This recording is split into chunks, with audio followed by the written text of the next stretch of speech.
Hi, I'm Ramen Lee Min-ho from a place so boring you don't need to know the name. Trust me. And yeah, that's my pen name. You know, just 'cause pen names are fun and add an air of mystery. So I put together my love for K-dramas and my favorite noodles. But if you ever tell my mom that, I will deny it repeatedly. Now, before I continue, you have to like and subscribe to MSA. Sorry, but they make us say that. My mom is Italian, and she raised me and my sisters on her own in a very small town in the US. But we might as well have been living in Italy. Pretty much everyone we knew was Italian. Now, my mom has two talents. One, she's an amazing seamstress. She could make a stunning dress out of a potato sack. My sister and I used to wear all sorts of garbage when we were younger. Old curtains, bed sheets, towels, you name it. On a side note, do you know that cotton lasts for like 100 freaking years? That's longer than the seasons of Grey's Anatomy, man.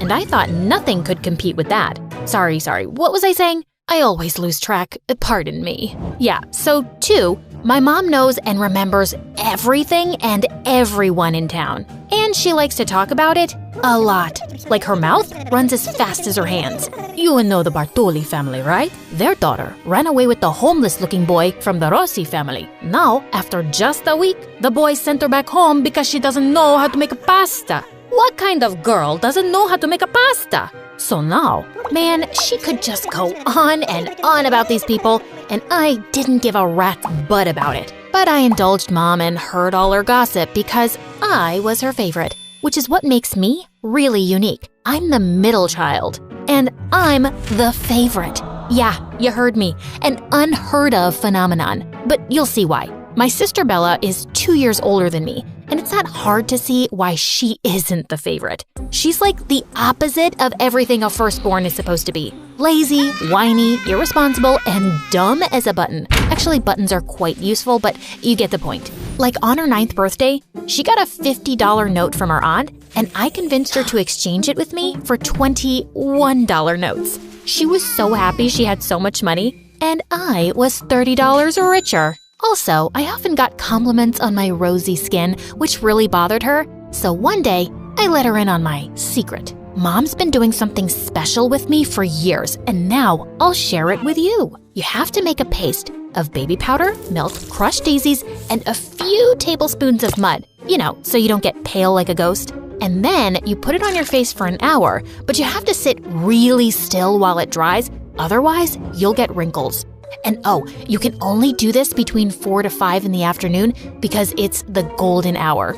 Works like magic. Worked out great. Because we were only allowed to watch TV for an hour between 4 and 5 p.m. And now I had it all to myself. This went on for a month till Bella ended up with acne. And mom found out what she'd been doing. My younger sister June came 2 years after me. And well, she's just a sweetheart. She could have been the favorite, but our jerk dad left right after she was born, and I think it just wasn't a good time for mom to bond with the baby. But I adore June. She's just easy to love, and she worships me. Like, I think she'd kiss my feet if I asked her to. I mean, I would never do that, of course. Only the occasional foot rub. That's not an abuse of older sibling power, right? I guess I'm the smartest of my sisters. And it's not me saying it. My teachers say it, mom says it, everyone says it. Look, this is a picture I colored when I was just 5. No, wait, 7? Okay, fine, 10. Just focus on the colors and not on my amazing nails, okay? But since you're wondering, June did the nail art. But what really got to Bella was when anyone said I was the prettiest. Like in 7th grade, mom had come to our school for our parent-teacher meeting, and she met with my class teacher last, who couldn't stop gushing about me. What a blessing to have a child like beep. Oh, the year I had Bella in my class, it was so hard. That's when I started my blood pressure medication. But this one, she's such a marvel. And a beauty on top of that. Now, I'm not saying the other two are ugly, but they look more like you, and beep is more on her dad's side of the family with those delicate features, a bit like Cinderella and her stepsisters.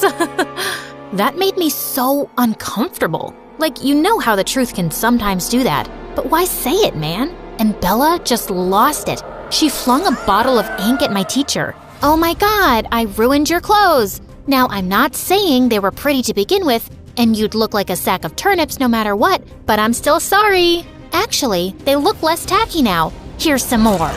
Oh man, I laughed so hard, I peed a little. That was my fondest Bella memory ever. And yeah, there aren't many to choose from, but that one's pretty cool. Mom was really embarrassed though, and Bella got a reputation in town for being a little cray-cray. I honestly never cared that much about looks, but I understand why people are obsessed with being pretty. You get doors opened for you, someone will give you their place in a long line, offer to carry your stuff, or give up their umbrella for you and get soaked themselves. And sometimes you try to refuse, but people won't take no for an answer. Also, pretty people are almost seen as superhumans. I mean, think of some beautiful person, and then think about them burping or farting or pooping. You can't imagine it, right? Because how could someone that pretty do something so nasty and basic? No, they must poop glitter.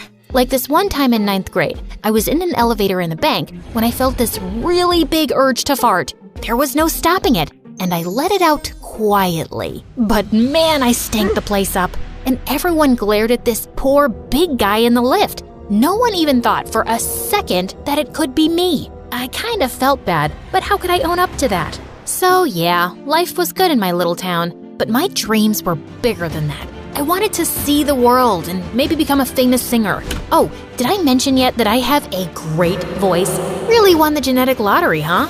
Please don't hate me, y'all. I'd sing at every school event and even participate in local talent shows or sing at some restaurants. And any money I made, I put away in my piggy bank. I was saving up to go to LA one day to be a star. But things took a wild turn in 11th grade. One day at breakfast, Mom was going through the mail when she nearly choked. Oh Lord, my prayers have been answered. Which ones? You pray a lot, Mom. Like seriously, God must be tired of you asking for so many things all the time. Will you just listen? You know our distant family friends, the Ricci family. Those really rich people? They once came to town 10 years ago and we went on a picnic with them. And that Mrs. Ricci kept trying to get my mother's lasagna recipe from me. But I told her it was going to me with my grave. And then she tried to get to the point, Mom! All right! Anyway, they have a son who's a year older than Bella. And she wrote to me saying that she wants to come and see my girls. And hopefully choose one to get married to him. Isn't that amazing? Mom, this is America, and it's 2022. No teenager gets married. Oh my God, it's all I ever wanted. I've always wanted to be Mrs. Richie Rich. Yes, 100 times yes. Oh, it's like I'm Cinderella. I'll never have to work a day in my life again. You already never worked a day in your life, Bella. Look, Bella is almost 20. She barely passed school, she's useless around the house, and she'll never get a job. Also, people in town still think she's, unstable. Getting her married off to someone who isn't from around here is the best we can do. For us. Hear. Now listen, the only problem in this plan is you. I don't want to have you around when they come over. They might choose you instead, and I don't want to ruin this chance for us. I mean, for Bella. Fine by me. The Ritchie family was coming over that weekend, so Mom sent me off to my aunt a day in advance, right to the other end of town. I was in for a relaxing weekend. Aunt's house was close to a lake, so the next afternoon, I was sitting by the water practicing my singing when I spotted a boy swimming. And oh, mother may I, his blonde hair shone in the sunlight and the water rippled smoothly over his strong arms. Wow. Now, don't think I'm boy crazy. I find most guys annoying, actually. And who knew? Maybe this one was annoying too. But who minds a little eye candy? It's the only candy that's good for you. But suddenly, he let out a sound I've only ever heard a cow make in labor. A jellyfish bit me! He passed out and started sinking. I swam like a graceful mermaid towards him. Man, he weighed a ton. I managed to drag him to the shore and checked his heartbeat. Yeah, he was gonna live. And up close, he did look kind of annoying. You know, those boys who are too pretty and think the universe revolves around them? Yeah, he was definitely giving off those vibes. I thought I'd wait around till he came out of his beauty nap, so I started singing one of my original songs. You wanna hear about this girl who makes jealous witches hurl? She had beauty, she had brains, there was talent in her veins. Not that everyone was dumb, but the town made her numb. What? Stay here forever, that made her feel bummed. She knew that there was more, so much more to her life than the gossip and the small talk, being a dumb man's dumb wife. It's not hard to see, the girl I'm talking about is me. So if you wanna hear the rest, pay up now, it's not for free. Suddenly, I felt something touch my foot. I'd almost forgotten the boy who was staring right up at me. Wow, you're a goddess, an angel. That voice? And you saved me, right? Yeah, but anyone would have done the same in my place. It's not special. Of course it's special. You saved my life. I think I'm in love with you. Aw, man. This boy was dumber than I'd thought. That's so sweet. You know what? You still look pale. You should lie back down, and I'm gonna go make a mixture of herbs for your jellyfish bite. Oh, I've forgotten all of my pain, except that ache in my heart. Yes, we'll deal with that too. Just close your eyes and I'll be back before you know it. I skipped off all the way to my aunt's house. I'd be gone in 2 days from here, and I'd never bump into him. When I returned home, I went through the back door into the kitchen. Just as I popped a muffin in my mouth, Mom walked in. What are you doing here? Hello, I live here? I'm your favorite child, remember? Shh, keep your voice low. The Ricci family came for a second visit today, and they're in the house right now. You better not come out. Okay, I'll just stay here. Just leave the cakes, woman. Oh, sorry, I was looking for the bath. Oh my God, it's you, the rapping angel. What the freaking fruitcake? The Ricci boy was the guy I'd saved from the lake? Apparently, he'd stopped for a swim on their way here. His name was Luca, and he told his parents he was in love with me, and he'd marry me or marry no one. Such a drama queen. He cried, Bella cried, his parents begged, Mom panicked, and she sent them away saying, "We need time to think." You really went out of your way for these guests, Mom. You never make pasta for me. And yum, I haven't had this pastry in ages. Will you please get serious for a minute? What are we going to do? About what, Mom? I'm not getting married, duh. You don't have to get married. It could just be an engagement till you know him better. Okay, fine. Just be his girlfriend. It's too good a proposal to pass. And I wanted it for Bella, but if it's not happening for her, you have to accept it. Before I could reply, Bella came flying at me. You stupid witch! I'm not letting you get away with this. Gosh, Bella, have you gained weight? Get off, you baby cow. I was so close to getting everything I've ever wanted, and you ruined it. I didn't do anything, and Luca is an idiot. Don't say that. He and I are perfect for each other. You're actually just reinforcing my point. Ow! Just stop it, the both of you. I'll never forgive you, beep, and I'll curse you every single day for the rest of my life. I wish that you gained stubborn fat on your thighs that never leaves you. Well, I won't bore you with the details of what happened after. You know those annoying people who say, long story short, and then tell you every detail and all the bonus scenes? Yeah, I hate that. Anyway, I turned down the proposal, the Ricci family left, but Luca sent letters non-stop. Bella stopped talking to me, which was amazing, but Mom stopped talking to me too. And then a month later, she got really sick. I ended up using all my savings for her treatment, and somehow, she emotionally blackmailed me into agreeing to date Luca. See, with great favoritism comes great responsibility. Mom favored me all her life, and as her perfect child, I felt the responsibility to make her happy now. Really, it's not easy being me. Of course, Bella was furious, and after she gave all my clothes to the neighborhood dogs, she started muttering things under her breath whenever she saw me. Gosh, so immature. Thankfully, Luca lived very far away and we just talked on the phone. But he called so much that eventually I made June take his calls and say,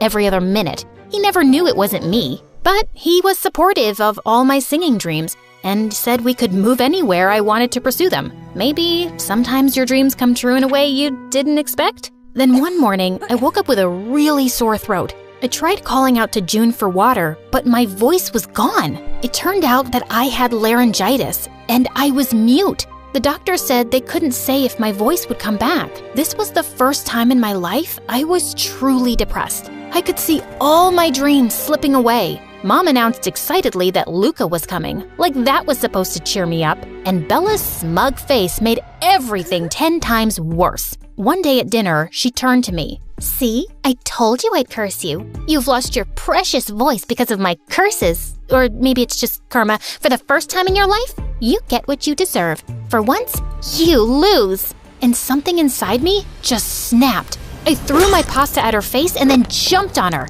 It took June and Mom some serious effort to save her miserable butt. Later that night, I was crying angry tears in my room when June slipped in. "You know it's not Bella's curses, right?" "Of course I know. She's just unbearable. Why is she like this?" "Maybe because it's not easy to live in your shadow. She's always been told she's not as good as you. She's never even tried. Maybe because there isn't any point. You're pretty much perfect. How come you turned out so nice? It doesn't bother me that you're better. Also, being nice is easy. Being mean is hard. And it doesn't even feel good. Why are you writing things down?" I have no idea. June had given me some food for thought. I guess it wasn't fun to always be compared to someone. And I guess I never made it easier for Bella either. Maybe I could start now. So when Luca arrived a few days later, I told him I was breaking up with him. He held my hands and looked really sad. "Ha, see?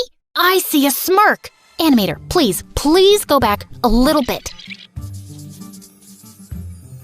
Okay, Animator, you can continue. "It's not that I don't care for you, babe, but yeah, I totally get it. You need your space. Maybe if you get your voice back, give me a call." I won't be doing that, but I think you should ask out Bella. Trust me, you guys are made for each other. Looks like he listened because when I went down later, Bella sprung on me like a python. "Oh, thank you, my amazing, lovely sister. I'll start a prayer circle for you tomorrow and you'll get your voice back in no time. You'll see. Now let's kiss and make up, but only in the air because I don't want to ruin my lipstick." Bella and Luca got married a month later and she left. And that is my favorite Bella memory, watching her leave. One evening, it was just me and June, and I was sipping tea when I spilled some on myself. Ow! June and I looked at each other in shock. I tried speaking a bit more, and I could. My voice wasn't totally normal yet, but it was coming back. We both started crying and dancing around for joy. My voice did recover completely, and I was able to sing again. But I felt a bit different. I felt more appreciative of the things I'd taken for granted. And June was wrong. Being nice was freaking hard. Much easier to be selfish. But I wanted to be nicer, and I really tried. A few months later on my birthday, Mom and June surprised me with a ticket to LA. "The American Idol auditions are happening there next week, and you deserve this chance, love." I'd always waited for an opportunity like this, and now it was here. I was excited and scared. Good scared, though. Here I come, world. Also, in case you're wondering, this is not my real voice, obviously. They hired a professional voice actress to do the job. I can't do it. You know you can't be perfect at everything. Also, if you want a part 2 of me telling you what happened in LA, please comment Ramen Lee Min Ho, our amazing MSA character. He thinks bye!